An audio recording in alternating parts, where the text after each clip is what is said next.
கூட்டணி ஆட்சி என்று சொல்லுவது தொடர்பாக தொடர்ந்து சந்தேகங்கள் எழுப்பப்படுகிற வகையிலே தான் அந்த பேச்சும் கூட இருக்கிறது.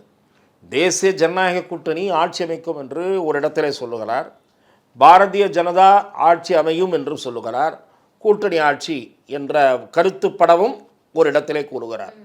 ஆகவே இது நிச்சயமாக இரண்டு தரப்பிலும் பேசி பிறகு முடிவுக்கு வந்த பிறகுதான் நமக்கு தெரிய வரும். பாரதிய ஜனதா 50 இடங்களிலே போட்டியிட வேண்டும், அதற்கு தயார் செய்ய வேண்டும் என்று உட்கட்சி அரங்கிலே அவர் பேசியதாகவும் தகவல்கள் வந்திருக்கிறது. 50 இடங்கள் போட்டியிடுவதற்கு வேட்பாளர்களை தயார் செய்ய வேண்டும், தென் மாவட்டங்களிலே கான்சன்ட்ரேட் பண்ண வேண்டும், எங்கெங்கெல்லாம் 2வது இடங்களுக்கு நாம் பெற்றிருக்கிறோமோ அங்கெல்லாம் பெற வேண்டும் என்று சொல்லுகிற போது அவையெல்லாம் விருப்பம். திரு அண்ணாமலை அவர்கள் இருந்தபோதே கூட்டணி ஆட்சி அமைய வேண்டும் என்ற நோக்கத்தோடு தான் அவர் இயங்கினார். பாரதிய ஜனதா இடம்பெறுகிற ஆட்சி என்று அவர் கட்சியினுடைய ஊழியர் கூட்டத்தில் ஏற்கனவே பேசியிருக்கிறார். ஆகவே பாரதிய ஜனதா கட்சியினுடைய விருப்பமாக அது இருக்கலாம்.